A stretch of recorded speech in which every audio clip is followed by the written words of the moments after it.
저는 제주 강정마을에서 왔습니다. 지금 해군기지 반대 투쟁에 참여한 지 지금 16년째 되고 있고요. 지금 그러니까 제주의 그 기지 반대 투쟁에 반대해서 싸우다 보니까 지금 제주의 군사화가 어떻게 진전되고 있는지 우주 산업이란 이름 아래 그거를 같이 나누고자 오늘 왔습니다. 그 우주 산업이란 무엇인가 좀 생소한 낱말이죠. 갑자기 좀 졸음이 쏟아지실 것 같죠? 네. 크게 세 가지가 있대요. 그래서 그 왼쪽에 그 그래프를 보면 밝은 푸른색부터 가장 진한 푸른색까지 보이시죠? 세 개가. 우주 산업은 크게 세 가지로 나뉩니다. 그 중에서 맨 윗부분은 제조와 관련되어 있어요. 위성을 제조하고 로켓을 제조하고 지상 장비를 제조하는 그런 제조와 관련되어 있고요. 중간 부분은 제조를 했으면 사용을 해야 될 거 아니에요.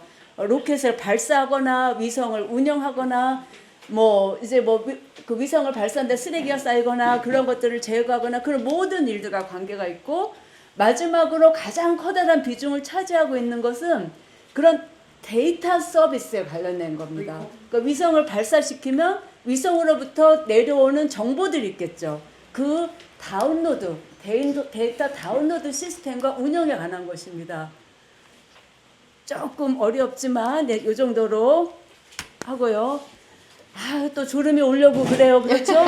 예. 그런데 한 가지만 아시면 됩니다. 제가 강조하고 싶은 것은 그거예요.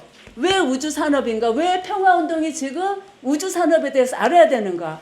왜냐하면 우리가 그동안 방산에 반대였잖아요. 소위 방산에. 지금 무기산업의 중심이 우주산업으로 가고 있습니다, 여러분. 그래서 여러분들이 이 우주산업에 대해서 조금이나마 이해를 하시면 좋다라는 것입니다. 오른쪽에 보면은 제가 헤드라인을 하나 캡처했어요. K방산 이제는 어디로 간다? 우주산업 국가로 간다. 그리고 그 밑에 글자들을 보시면 민간 주도 뉴스페이스 패권 경쟁이 본격화되었다. 이건 또 뭔 말이고. 그리고 이제 그 밑에 이제 그 단어들이 있습니다. K 방산의 프레임이 위성과 레이저와 AI 체계로 급속히 변하고 있다. 우주 기반 전장 체계 국가로의 구조적 전환이 시작되었다. 그래서 한반도 상공은 사실상 이 대량 군집 위성들로 상시 감시 체계로 되고 있다. 이거 다 뭔 말이야? 네. 자, 그러면은 몇 가지 개념만 이해해 봅시다. 자, 우주를 생각하신다면 여러분 제가 그림 그려도 괜찮겠죠? 저 원래 그림 그리는 미술가 출신이에요. 그래서 제가 그림 그리는 것을 아주 좋아합니다. 네. 자, 분필을 읽습니까? 네, 분필. 네. 자, 여러분들 지구가 이렇게 있죠? 네. 네. 그러면은 저궤도가 어디냐? 이 지구 지표면에서 저궤도는 약 200에서 2000km 정도 됩니다. 여러분들 생각하시죠? 왜 수학이야? 난 수학 골치 아파 죽겠어. 그렇죠? 그러나 이것이 저궤도라는 것을 이해하면 어떻게 된다? 인생이 쉬워져요. 아시겠죠? 자, 왜 저궤도를 우리가 알아야 되느냐? 이것이 핵심이기 때문입니다. 여러분, 자, 생각해 보세요. 비행기가 몇 미터 정도 높이로 날까요? 이 지구 표면에서 약 10km라고 그럽니다. 아니, 그림 그린다면서 뭐 이따 이런 것도 다 알아 그러시죠? 네, 저도 어쩌다 보니 이렇게 인생이 됐어요. 자, 네, 10km예요. 이게 비행기입니다. 그러면은 여러분들이 맨날 들어본 오존층은 몇 킬로일까요? 지표면에서 약 30km 됩니다. 이 숫자를 기억해 주세요. 자, 그리고 저궤도는 200에서 2000입니다. 화면에 저궤도 나오죠? 위성을 쏘아 올리는 가장 낮은 궤도가 저궤도입니다. 아셨죠? 자, 그러면은 이것만 기억합시다. 정지궤도라는 게 있어요. 이거는 지표면에서 약 3만 킬로미터입니다. 굉장히 크죠? 예, 높죠? 그런데 왜 정지궤도냐? 지구 자전과 속도가 같아요. 그래서 맨날 한 지점만 정지해서 바라본다. 그래서 정지궤도입니다. 쉽죠? 예. 자, 그런데 그러면은 이걸 알아야 돼요. 왜 저궤도냐? 자, 지구 지표면에 일론 머스크의 스페이스X가 수많은 위성들을 지금 몇 개 올렸어요? 7,000개를 올렸어요. 지금 현재 이 저궤도의 위성이 몇 개다? 12,000개가량 되는데 그 중에 일론 머스크의 스페이스X가 약 7,000개를 올렸어요. 그러면 왜 그렇게 많이 올렸을까요? 그걸 아셔야 돼요. 자, 저궤도로 가면은 이게 위성이 낮은 곳에 있으니까 이 커버리지 각도가 좁아요. 그럴 수밖에 없겠죠. 정지궤도는 커버리지가 이렇게 돼요. 그렇죠. 그러니까 여기는 군집 위성이 될 필요가 없어요. 그러나 저궤도에서는 이 커버리지가 좁기 때문에 수많은 위성들이 군집하게 되는 거예요. 그래서 이렇게 되는 거예요. 마치 지구 표면을 거대한 그물망처럼 저궤도의 그물망으로 이렇게 싸는 게 바로 스페이스X의 스타링크입니다. 쉽죠? 이렇게 쉽게 설명해 주는 사람 있으면 나 뭐라고 그래. 없어요. 아시겠죠? 자, 그러면 우리가 이 저궤도를 이렇게 많이 위성을 놓으면 뭐가 좋다? 군사용으로 좋습니다. 정찰에 좋아요. 정찰에 좋아. 이해가 가죠? 지구 표면에서 이렇게 수없이 많은 게 누구 좋으라고 있겠어요? 군사적으로 좋습니다. 상업적인 이익도 있지만. 자, 그러면은 여기 보니까 중계도라고 있네. 이거는 보통 GPS 위성과 관련되어 있습니다. 이제 이 모든 위성 궤도에 대해서 이제 아시게 됐죠? 이것만 이해하시면 됩니다. 박수. 자, 그런데 왜 이렇게 이거 미국의 블랙잭이라는 군사 위성망입니다. 넘어가고. 자, 그러면은 아니 한국의 우주산업 규모가 얼마나 되길래 우주산업 그러세요? 자, 여러분들 우주산업의 선두는 미국이라는 거 알고 계시죠? 한국은 얼마 될까요? 한국 잽이 안 돼요. 한마디로. 한국은 이제 시작이에요. 그래서 한국은 예를 들어서 스페이스X가 이틀에 한 번씩 올려요. 발사해요. 1년에 반을. 그런데 한국은 작년에 겨우 한 번 했어요. 잽이 안 돼요.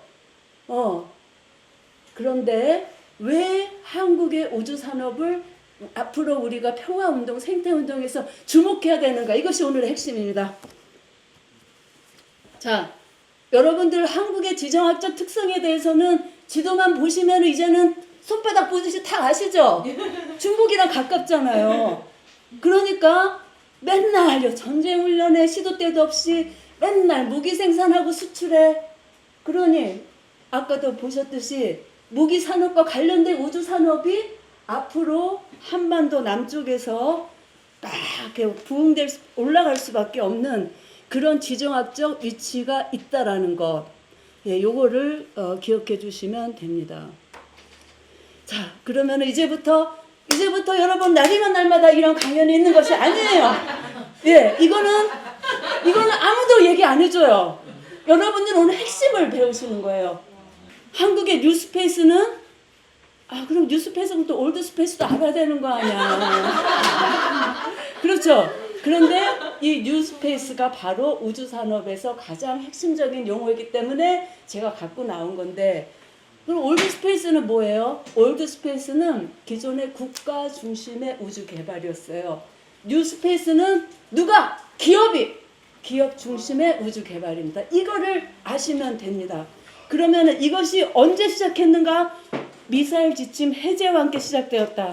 중요한 날짜가 있습니다. 2021년 5월 22일 문재인 정부 때 미사일 지침이 종료화되면서 한국은 앞으로 사거리와 탄도 중량에 관계없이 모든 미사일들을 개발할 수 있게 됩니다. 그리고 이것은 뭐냐면은 바로 로켓 개발과 관련이 있습니다. 또한 그래서 누리호 1차 발사가 2021년 5월 20일 이 날짜를 기억해 주세요. 그거부터 5달 후에 첫 번째로 발사가 되는 것입니다.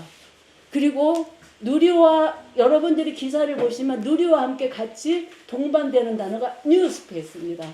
왜요? 이 누리호 발사는 정부 혼자 개발한 것이 아니라 목적 의식적으로 수백 개의 기업이 달라붙어서 국가가 기술을 기업에 이전하게 되는 바로 그 과정이고, 거기에서 바로 총알았던 게 여러분들이 너무나 많이 들어보신 하나 에어로스페이스예요.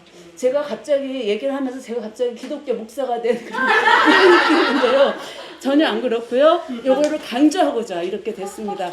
그리고 여기에서 중요한 단어 하나를 제가 핵심 체크로 말씀드리면 고체 연료 사용 제한이 나왔어요. 요 단어를 기억해 주세요. 고체 연료. 누리호 발사가 성공하니까 누가 제일 좋아했을까요? 군입니다. 군대가 좋아했어요. 우리 앞으로 이제 한국도 위성을, 소형 위성을 수많이 발사를 해서 정찰용으로 쓸 수 있겠네. 그렇죠? 예, 군이 좋아했어요. 누리호 발사가 성공하니까. 예. 그래서 여기 이제 제가 나중에 자료를 공유 드릴게요. 그래서 지금은 그냥 저의 원맨쇼만 따라오시면 돼요. 아셨죠? 예. 그래서 이게 이제 그러면은 아까도 말씀드렸듯이 이 위성을 많이 개발해가지고 싼다니까 초소형 위성 이제 한국이 난리가 난 거야. 이제 우리 위성 개발해야 돼. 우리 이제 이것을 많이 발사하자. 그래서 어떤 얘기가 나오냐면 2021년에 과학기술통신부 보도자료에 2031년까지 100개 이상의 공공분야 초소형 위성을 산업체 주도로 개발하겠다. 그리고 마지막 글자만 보시면 2035년까지 위성을 우리나라가 1418개를 발사하겠다. 우리 이거 들으면서 미쳤네. 그렇죠? 미쳤네. 스페이스X는 훨씬 정말 미쳤죠. 근데 우리나라도 미쳐갑니다 지금. 네. 자, 그러면은 이것이 미국과 관련이 없을까? 여러분들이 상상할 수 있듯이 이것은 바로 한미 동맹과의 관계 속에서 우주 산업이 이루어지고 있다라는 것을 저는 강조하고 싶은 겁니다. 2023년에 한미 우주 포럼과 더불어서 한미 우주 산업 포럼이 있었어요. 그래가지고 그 한미 동맹을 공고하고 우주 산업 분야에서 바로 한국은 이 우주 기업의 성장을 도모하기 위한 중대한 계기입니다. 뉴스페이스는 뭐와 관련이 있어요? 기업과 관계가 있습니다. 한미 동맹에서 국가뿐만이 아니라 기업이 중요한 플레이어로 되는 것, 이것이 뉴스페이스고 앞으로 우리가 주목해야 할 한미 동맹의 흐름이 될 것입니다. 자, 그러면은 이것은 뭐와 관련이 있냐면 한반도의 산업을 재편하는 것과 관련이 있습니다. 그래서 우주 산업이 사실은 많은 지방 자치대들이 꿈이 되었습니다. 미래의 먹거리 산업으로 생각합니다. 그래서 몇 년 전부터 아예 삼각 우주 산업 클러스터라는 것이 지정이 됩니다. 대전 연구 인력, 전라도 발사, 경남 위성 제조.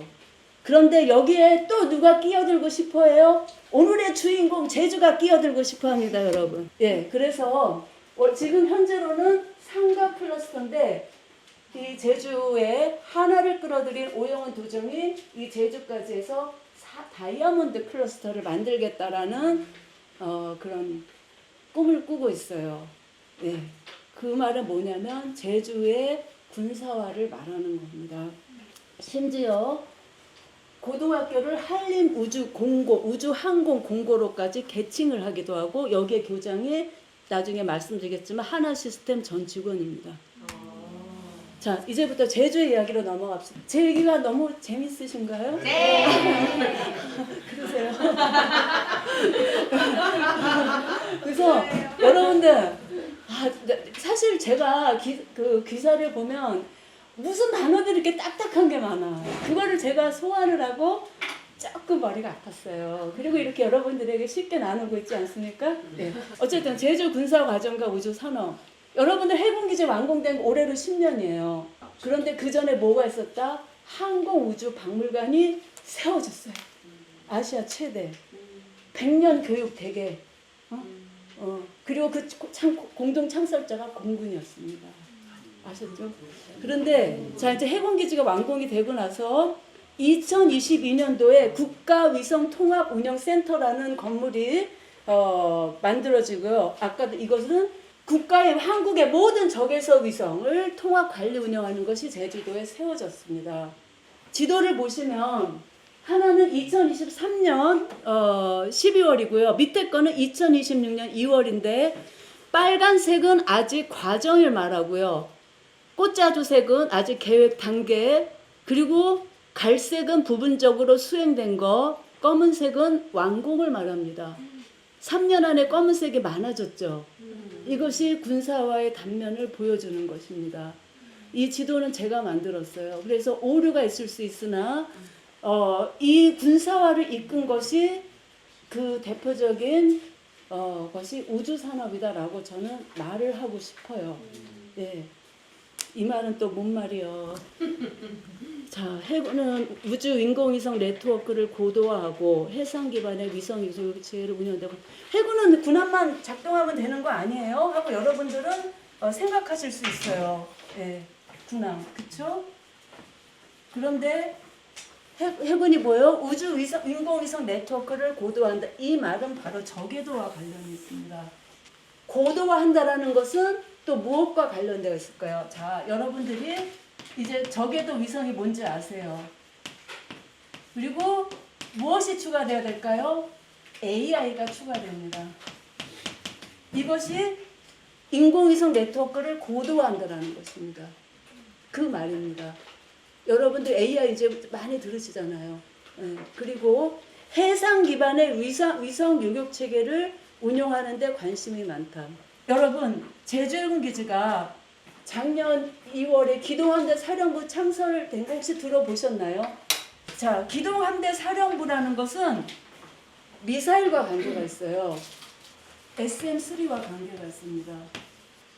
미사일 방어망과 관련된 건데, 이거의 특징 중 가장 중요한 것은 뭐냐면은 이제 높이 올라가는 탄도미사일을 요격할 수 있다라는 것인데, 이 SM-3는 대륙간 탄도미사일과 더불어서 바로 이 우주로켓 발사 기술과 관련이 있습니다.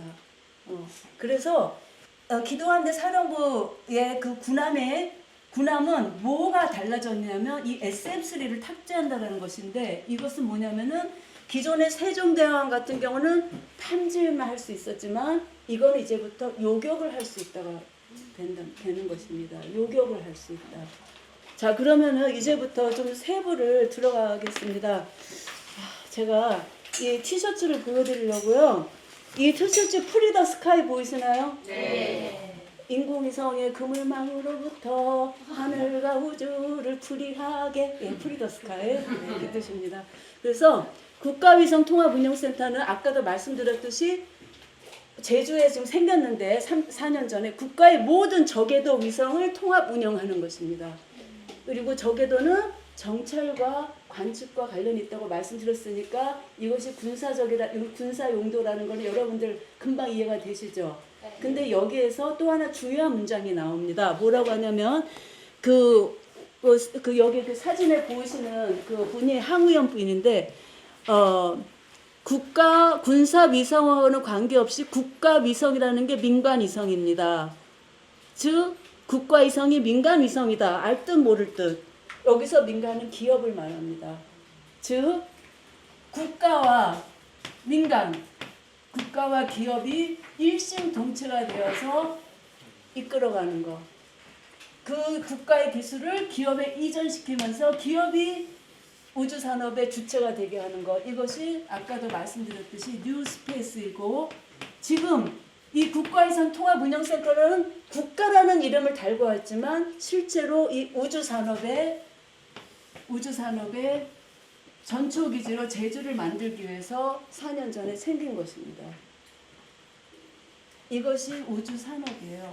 지금 우리가 한국에서 지자체마다 다 탐하고 있는 우주산업입니다. 그래서 말씀드렸듯이 국가위성운영센터 우주산업을 이끌어 가보고 싶은 의지로 유치하려고 했습니다.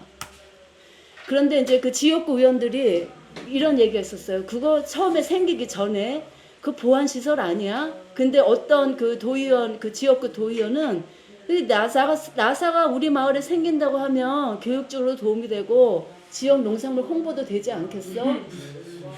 좀 지금은 웃죠. 지금 웃음이 나오는데 그때 언론에서는 이 군사적인 관련성을 은폐하느라고 제주도정이 지금도 계속 은폐하고 있어요. 네. 그러나 군이 좋아했겠죠. 군은 국가위성통합운영센터 연계 정찰위성의 역할과 운영 개념을 명확하게 정립한다. 이제 그렇게 얘기를 했고요. 그리고 이제 우리 활동가들의 저항이 있었습니다. 우주산업을 중단해라. 군사화를 촉진하고 기후재앙을 악화시키는 우주산업을 촉진하라. 이 기후재앙 관련해서는 뒤에 조금 더 말씀드리겠습니다. 제주에서 기업의 페리즈라는 기업의 첫 로켓 발사가 있었던 것이 벌써 5년 전입니다. 세상에. 그리고 2023년 12월 1일 한국의 첫 군사 정찰위성이 발사된 며칠 후에 하나시스템의 위성이 제주 남쪽 해상에서 발사가 되었습니다. 영상을 보시겠습니다. 그 2023년 그 12월 그 4일 날 그 하나시스템의 그 위성이 제주 해상에서 해안에서 약 4km 떨어진 아주 가까운 거리에서 발사가 됐었고, 이때 이제 그 시민 단체들이 여기서 이제 그 문화제를 했었어요. 발사를 중단을 촉구하는. 예. 이 지금 국방과학연구소의 해상 발사대에서 하나시스템의 위성이 지금 발사되는 장면입니다. 여러분들 미사일 날아가는 거 그 생각나시죠? 네. 그래서 이것이 이제 그 위성 발사가 성공한 후에 하나시스템이 무슨 얘기냐, 제주도에 우주산업 전초기지를 구축하겠다. 그리고 이 하나시스템이 뭐라고 했냐면 민간 저궤도 위성을 활용해 군 네트워크를 확보하겠다. 여러분들, 위성은 그 자체로 이중 구조를 갖고 있어요. 아무리 민간 위성이라고 하더라도 군사적 용도로 사용될 수 있습니다. 실제로 그 미국의 그 인도태평양 그 사령부의 많은 군사 작전이 민간 위성에 의해서 정보가 수신되고 있습니다. 그래서 이 하나시스템이 민간 저궤도 위성을 활용해 군 네트워크를 확보하겠다. 바로 그 말입니다. 자, 그러면은 제주도정은 2025년도에 뭐라고 슬로건을 냈냐면 도민 체감형 우주 사업 1년, 그리고 올해는 AI 에너지 우주 산업을 미래 성장 동력으로 만들겠다는 슬로건을 내세웁니다. 여러분들 그 서울의 오세훈 시장이 이렇게 슬로건을 내세운다면 여러분은 어떻게 하실 건가요? 상상해 보세요. 제주는 지금 사실 어떻게 보면 한반도의 테스트베드인데 이렇게 지금 되었습니다. 그리고 제주 하나 우주센터 나중에 말씀드릴 텐데, 여기서 아까 우주산업의 그 세 가지 사슬을 말씀드렸는데, 위성을 제조하고 발사하고 데이터 관제하고 AI 분석의 과정을 제주에서 다 한 곳에서 처리하여서 제주를 우주산업의 전초기지로 만들겠다는 그 하나시스템의 구상이 나옵니다. 이게요, 여기에서 몇 가지 짚을 것은, 여러분들 그 제주도에 한라산이 있는 거 아시잖아요. 네, 가운데에 그 한라산이 있으면은 지하수가 흐르지 않겠습니까? 화산으로 된 섬이니까. 그래서 제주에서 그 이렇게 섬이 있으면 이 한라산의 한 중산각까지가 지하수 특별관리구역이에요. 그런데 하나시스템의 제주 우주센터는 바로 여기 이 지하수 특별관리구역 안에 세워졌어요. 너무 나쁘죠? 지하수가 어떤 거니까? 우리의 그 식수, 그쵸? 제주도민들에게 너무나 황금 같은 농업용수, 그 지하수를 써야 될 텐데, 이런 우주산업, 첨단산업으로 깨끗한 물을 쓰겠다라는 거예요. 말도 안 되는 거잖아요. 근데 왜 깨끗한 물을 필요로 할까요? 여러분들 물침대 쓰시나요? 물침대에 깨끗한 물 넣어야 돼요. 그 기계가 손상되지 않으면. AI 데이터 셋다 깨끗한 물 필요해요. 우주산업 마찬가지예요. 그러니까 생명수인 지하수를 희생시키고 지금 전쟁무기 하나의 이 위성 제조업체가 바로 이 지하수 특별관리에 지금 침입해 온 것입니다. 이 제주도정이 꾀하고 있는 것이 뭐냐면은, 여러분들 GPS 아시잖아요. KPS, 한국형 한법 위성항법 시스템을 제주에 들여와서 이것이 아까도 말씀드렸듯이 제주가 다이아몬드 클러스터로 되는데 만들겠다. 이 KPS는요 군사용이에요. 여러분 GPS가 1970년대 미국의 군사적인 목적으로 만들어졌다는 얘기 어디서 들어보셨죠? KPS도 그거예요. 그래가지고 2023년 3월에 우리나라 과기부가 미 국무부, 상무부, 우주군 등과 함께 KPS와 GPS의 상호 운영성에 대해서 이미 3년 전에 논의를 했어요. 네. 그리고 하나 시스템, 예, 이제 우리가 많이 듣는 그 기업인데 이 하나 시스템이 한미 연합작전의 AI 지휘관, 연합 지휘 통제 체계 성능 개량을 지금 맡게 되었습니다. 이 하나 시스템을 주목해야 되는 거는 바로 이 하나 시스템이 한국판 팔란티어이기 때문이에요. 모 회사가 하나 에어로스페이스가 자칭 한국판 스페이스 X라면 이 하나 시스템은 뭘 만드냐면 레이더, 위성, 그리고 그 해상 전투 체계를 만드는데 이제 거기에 AI를 도입해서 일종의 팔란티어가 되고자 하는 게 하나 시스템인데 그게 아까도 말씀드렸듯이 제주 중상한 지하수 구역에 들어온 겁니다. 그리고 그 모회사인 하나 에어로스페이스는 스페이스 X 발사체 그게 되고 싶어요. 발사체 선두기업. 그럼 이제 환경적인 면을 볼까요? 여기서 딱 한 가지만 말씀드리겠습니다. 아까 고체 연료 기억해 달라고 부탁드렸죠. 여기 고체 엔진 연소 시험장이 있어요. 이게 원래 옛날 대학 그 캠퍼스였는데 이 옆에 뭐가 흐르고 있냐면 천이 흐르고 있어요. 절대 보전지역 강정천이 흐르고 있어요. 그게 그 옆에 고체 엔진 연소 시험장이 구상되고 있는 거예요. 이게 제가 좀 많이 건너뛰어가지고 조금 약간 그러실 텐데 하나 시스템의 제조소 다 요 정도 있고요.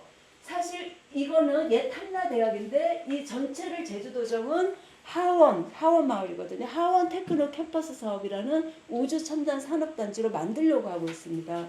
그 산업단지 구상에 고체 엔진 연소 시험장이 있어요. 요거를 기억해 주세요. 자, 말씀드렸듯이 그 지도의 가운데 빨간 게 옛 한라대이자 우주 첨단 산업단지인 하원 테크노 캠퍼스고 그 옆으로 강정천이 흐르는데요. 여러분들이 상상할 수 있겠듯이 지하수 고갈과 오염의 문제가 있습니다. 그렇죠? 오염 문제 관련해서 미국의 환경운동가가 뭐라고 했냐면 고체 로켓 추진체에 사용되는 산화제, 과염소산 암모늄은 지하수를 통해서 약 8km까지 이동할 수 있습니다.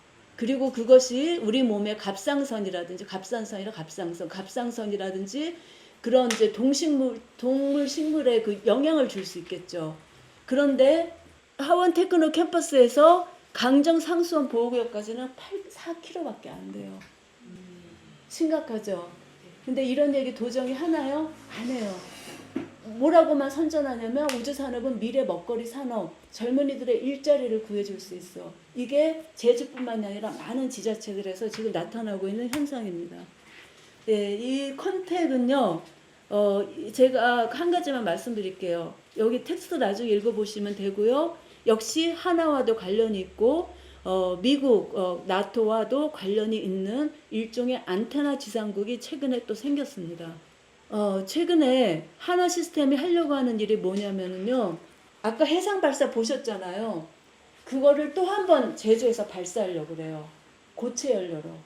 네, 그거 중요한 얘기인데 이제부터는 졸린다고 하면은 여기다가 이쑤시개 끼고 이제부터 굉장히 중요한 얘기가 나옵니다. 예. 예. 그래서 제주도 단체들은 당연히 반대하겠죠. 그렇죠? 해상 발사. 이 얘기를 하고 싶어요. 1차, 2차, 3차, 4차 군으로서 고체 추진 우주 발사체 실험은 4차입니다. 아까 미사일 지침에서 그 고체 연료 해제를 기억해 달라고 말씀드렸어요. 그리고 미사일 지침이 해제된 날짜 기억하시는 분?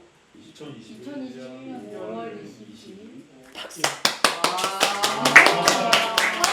자, 이제 보세요. 그것이 얼마나 중요한지. 고체 추진 우주 발사체 실험이 그로부터 8개월 후에 1차가 진행이 됩니다. 어디서요? 충남 태안 과학연구소, 국방과학연구소에서 2차가 진행이 됩니다. 그 2차 일어날 때 서울 시민들 막 이게 저 유령이 뭐냐? 그 기억나세요? 저 이상한 유령체가 뭐냐? 그게 군의 고체 추진 우주 발사체 2차였고 여러분들이 보신 영상이 3차입니다.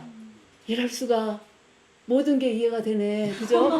그리고 이제 4차가 어디서? 제주해상에서 2월 달에 진행이 됩니다. 5월 달에서 또 2월로 미뤄졌대요. 그거는 비공식적으로 저에게 들어온 이야기입니다. 자, 왜 우리가 고체연료 계속 고체연료를 왜 주목해야 되느냐? 이거는 환경에 무지 나빠요. 근데 왜 쓰느냐? 빨리 준비할 수 있어요. 누가 좋아해요? 군대가 좋아해요. 그래서 고체연료 나오면 아 이거 군사용이구나 다 아셔야 됩니다. 이제부터는. 네. 지금 여러분들 프리덤 엣지 들어보셨나요? 첫 다 영역 훈련 프리덤 엣지는 사실 제주 남방 해상에서 진행되었고 다 영역 멀티 도메인 이거는 사이버와 우주를 기존의 육해공에 포함시킨 것입니다. 이제 여러분들 평화운동 생태운동에서는 우주와 사이버가 하나의 전장으로 되었다는 사실을 이제는 아셔야 되는 것입니다. 자, 환경피해. 자, 그 로켓 발사와 환경피해. 아까 3차 그 영상 보셨을 때 해안에서 4km 떨어졌었어요. 근데 보면은 이 로켓이 한번 발사되면 발사 장소에서 최대 45km 떨어진 곳까지 미칠 수가 있고 고체 로켓 발사 시 배출된 염산이 인근 수역으로 유입되어 물고기 대량 폐사 사태를 초래한 바가 있습니다. 해양 발사라서 해양 밑이 안 보이지만 이것이 가져오는 그 생태와 그 환경에 미치는 영향이 큰 것입니다. 이 그림 이제 익숙하시게 됐죠? 영상 보셨으니까. 아까 그 고체연료였거든요. 영상에서 보신 거. 그것이 비로도 내리겠죠. 자, 그리고 이 배출물이 아까 염산이 있다. 염소가 있습니다. 물, 이산화탄소 등등등등 있어요. 자, 아까 여기 봅시다. 제가 뭘 말씀드렸냐면 오존층을 말씀드렸어요. 오존층 지표면에서 30이라고 그랬어요. 그랬죠? 자, 그 로켓이 어떻게 올라갑니까? 이 오존층을 통과합니다. 그렇죠? 저궤도가 200에서 2000이니까 아무리 낮게 쏘아도 이 오존층을 통과할 수밖에 없어요. 오존층이 파괴가 된답니다. 파괴가 되면 온난화가 되고 이거는 기후재앙과 관련이 있습니다. 로켓을 많이 발사할수록 기후재앙이 가속화되겠죠.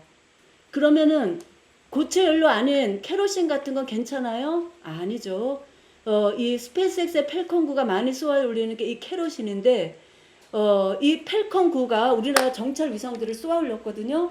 그것이 한 번 발사할 때마다 나오는 이산화탄소 양은 비행기 395대가 대사형을 건널 때 나는 양과 같습니다. 엄청나죠? 잽이 안 돼요, 여러분. 이 우주산업이 가져오는 기후재앙의 이 피해는 아이고 한두 번 쏘아올리는 정도는 뭐 괜찮겠죠. 그러나 이것을 수천 번, 수만 번 쏘아올릴 때가 이 지구가 어떻게 되겠습니까? 그렇죠? 예. 아까 제가 뭘 강조했냐면 기업을 강조했어요. 한미 동맹과 이 우주산업 관련해서 두 가지 중요한 단어가 있습니다. 하나는 동맹입니다. 동맹국. 한국과 일본. 그렇죠? 또 한 가지 중요한 단어는 이제까지 계속 강조한 것처럼 기업입니다. 하나와 같은 기업이 한미 우주 동맹의 축이 될 것입니다. 그래서 전 공군 우주센터장이자 하나 시스템 전문위원이 골든돔 관련해서 이 하나가 무엇을 할 수 있을지 언론 글도 쓰는 거예요. 요거 우주 조약인데 아니 그러면은 이렇게 막 스페이스X나 하나가 이렇게 막 그 국가들이 이렇게 로켓 발사 마음대로 하는 거 규제하는 법이 없어? 국제 조약이 있어요. 그러나 그것은 허점이 너무 많아서 이러한 국가와 기업들의 로켓 발사가 가져오는 환경적인 피해라든지 군사적인 피해들을 막지 못하고 있어요. 그러나 그 기본 개념이 있습니다. 먼저 우주는 한국가에서 독점이나 통제되거나 그래서 모든 인류의 활동 범위가 되고 국가 전용의 대상이 되지 아니한다라는 원칙이 있습니다. 그리고 대량 살상 무기를 설치하지 않으며 뭐 군사기지, 군사시설 이런 거 설치하면 안 돼. 그리고 유해한 오염을 회피하고 우주에 의한 오염 회피하지 말아야 된다 분명히 명시되어 있어요. 우주조약에. 이거 1967년도에 만들어졌고 한국도 가입국입니다.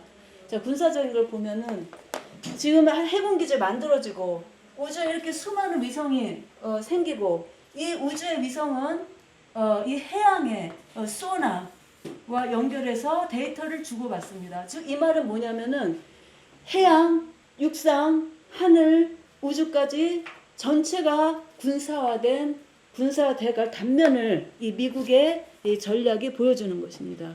요거는 그냥 나중에 읽어보시도록 환경적인 거 관련된 건데요. 읽어보시도록 그렇게 그냥 넘어가겠습니다. 그 마지막 슬라이드인데요. 제가 이것을 말씀드리고 싶은 것은 뭐냐면 우리는 이제 이란 전쟁, 팔레스타인 학살 그런 것들 따로따로 보는 경향이 있습니다. 그러나 사실 우주 전쟁은 여기에서 시작이 됩니다. 이거 인공위성 그 데이터 아니에요. 스타링크 위성 많이 쏘아 올려서 어디서나 인터넷 팍팍 터지게 하겠다. 사실 우리는 우주 전쟁을, 우주 산업을 우리의 주머니에 항상 다니고 있어요.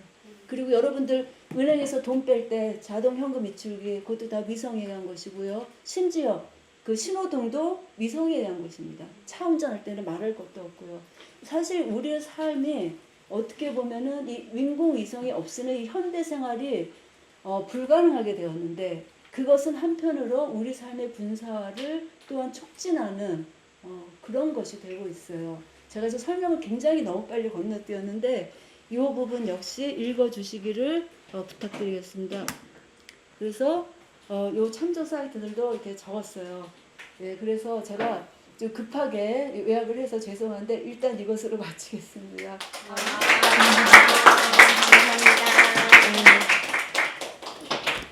그 최성 선생님 발제 들으면서 킹스맨에서 왜 휴대폰으로 사람들을 갑자기 순식간에 팍 죽이잖아요. 그리고 그건 영화였지만 실제로 이란에서 많은 이제 그 사람들이 뭐 핵무기 관련된 일을 한다는 이유만으로 그 삐삐를 착용하고 있다가 그 삐삐가 만들어질 때부터 칩이 들어갔는지 언제 들어갔는지 알 수 없지만 그 삐삐가 이제 폭발하면서 사실은 여러 가지 부상을 사상자를 냈던 기억도 있고 그래서 이런 첨단 기술이 실제로는 어떤 군사 경쟁을 기반으로 해서 이루어진다. 어떤 이렇게 인간의 호기심, 무한한 예쁜 호기심, 긍정적인 호기심 이런 게 아니라 그런 거를 얘기를 들은 것 같아서 저 좀 되게 많이 새로운 거 많이 알게 돼서 좋았고요. 여러분 좀 질의응답하는 시간 가져보도록 하려고 하는데 혹시 얘기 들으시면서 궁금하시거나 이런 거 있으셨을까요?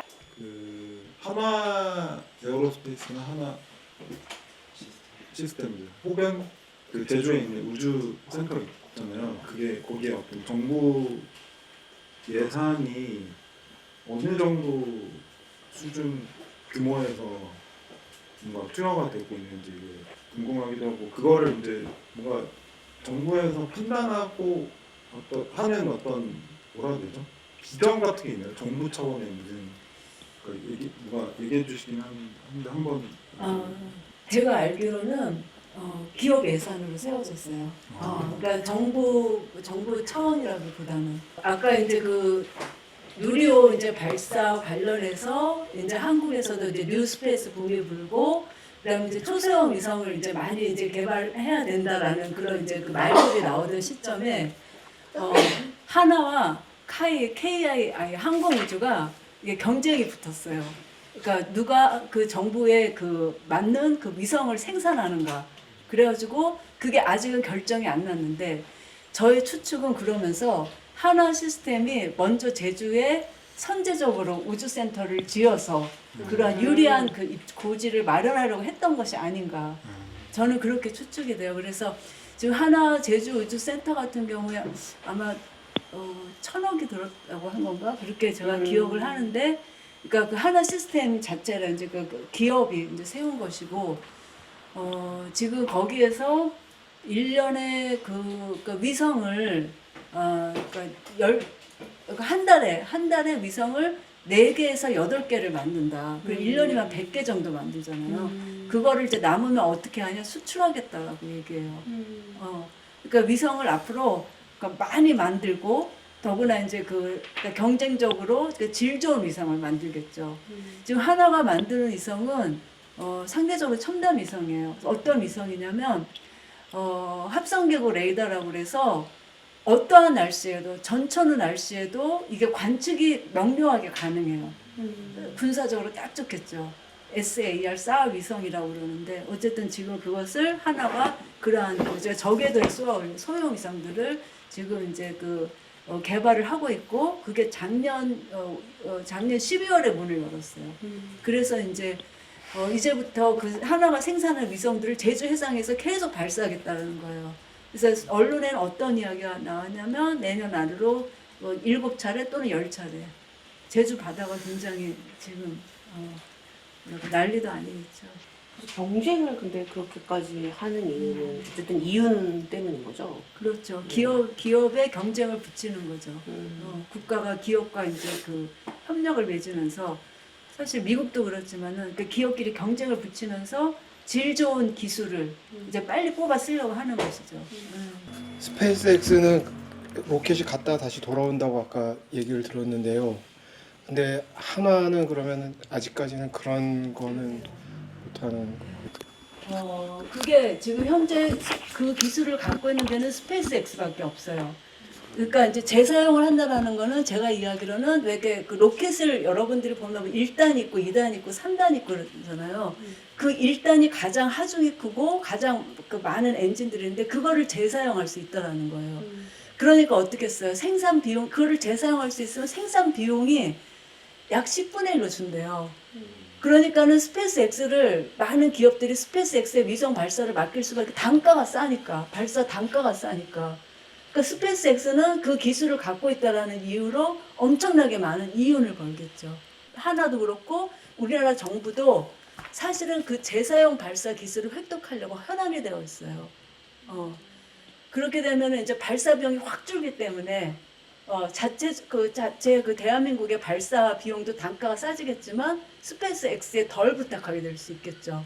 지금은 사실 한국의 정찰 위성들이 지금 5기가 다 쏘아 올려졌고 지금 전력화가 지금 이제 되어가는 시점인데 그게 다 스페이스X의 그 펠컨 9에 의해서 그 미국의 그 우주군 기지에서 발사가 되었거든요. 그 이유가 바로 그런 생산 단가도 있어요. 저는 약간 선생님 그 우주 군사와 로켓 발사를 반대하는 사람들 그러니까 내 모임 단체에서 하고 계시는 일이랑 모임 소개 조금 궁금해가지고 또 이제 기후정bin 우리가 같이 하면서 작년, 재작년 이럴 때는 모셔가지고 막 굉장히 강력하게 우주 관련해가지고 이런 요구 안에 넣어야 된다 이런 얘기도 해주시고 그랬던 기억이 나거든요. 특히 아까 발표하실 때도 이 기후 문제와 엄청 심각하게 문제가 관련이 있다. 기후를 악화시키는 것과 우주 산업 개발이 그런 얘기 해주셔가지고 약간 활동 좀 소개해 주시면 좋을 것 같은데. 우리 단체 이름을 이야기하면 좀 여러분들은 어떠실지 모르지만 좀 뜬금없이 느껴지실 수도 있잖아요. 우주 군사와 로켓 발사를 반대하는 사람들 사실 우리 그 이름 지을 때도 되게 고민이 많았거든요. 근데 이게 짧게가 안 되더라고요. 이게 왜냐하면 이름 자체가 우리가 주제를 담고 있기 때문에 그런데 사실 그 단체가 만들어진 계기는 아까 영상에서 보신 2023년 12월 발사를 앞두고 몇 명의 제주의 그 평화활동가들이 이 문제를 심각하게 생각해서 그 전까지는 그냥 그 각자 개인으로 하다가 뭔가 좀 단체를 만들어서 이 문제 좀 적극적으로 해야 되겠다. 그래가지고 만들었고 그 이후에 우리가 한 일은 이제 그 하나 시스템의 그 제주 우주센터에 대해서 이제 계속해서 문제 제기하고 비록 완공은 되었지만 그리고 앞으로도 이제 세상 발사에 대해서도 아까도 말씀드렸듯이 국내 국제 연명을 모으기도 하고 그리고 또 이제 우리가 국제활동가를 초청해서 강연을 전국 강연을 하기도 했고 또 2년 전에 전국 토론회를 했고 올해도 할 거예요. 그래서 이렇게 굉장히 작은 단체지만 그런 식으로 다양한 방식으로 무엇보다도 이제 제일 중요한 건 사람들에게 이 이슈가 왜 생태 평화 운동에서 지금 중요한지 관심을 가져야 되는지 그거를 알리는 일이라고 할 수 있어요.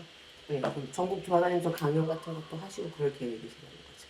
저는 제가 참 강연을 잘한다고 생각을 하는데. 잘하세요. 홍명경님 말고는 저를 불러주는 데가 별로 없어요. 그래서 많이 불러주시면 네. 제가 언제든지 달려갈게요. 아, 여러분들 계시고 여기 이렇게 노동조합 소속 사람들도 있고 대학에 다니시는 분들도 있고 많이 계신데 여러분들 그 소속되신 데에서 많이 좀 불러주시면 저도 좋겠다는 네. 생각이 듭니다. 네, 우리 서울이랑 대전에도 굉장히 강연을 또 잘하는 친구들이 있어요. 그래서 제가 못 오더라도 또 그 친구들이 좀 있어요. 그러니까 언어가 아까 중간에 방산산업 얘기도 하셨는데 저는 사실 방산산업이라는 말이 그 엄청 미화된 말이라고 생각해요. 아마 선생님도 그러실 텐데 사실 이제 군사 살인 산업이다. 막 저는 이렇게 이름 붙여야 된다고 생각하거든요. 근데 이제 뭔가 방위 산업이어서 인류에게 좋은 산업인 것처럼 이렇게 포장하는데 사실 우주 산업 같은 경우도 그런 면이 너무 많은 것 같거든요. 뭔가 인간의 미래와 인간의 꿈을 확장시켜주고 좋게 만드는 산업인 것처럼 이야기하지만 실제로는 이제 소수의 부와 전쟁 욕구를 굉장히 욕구에 부응하는 산업이다. 이런 걸 저도 많이 알렸으면 좋겠다. 그런 생각이 많이 들었습니다. 근데 이제 사람을 죽이는 무기를 생산하는 공장의 노동자들이 이런 것에 제동을 건 역사는 실제로 2차 세계대전 때도 있었거든요.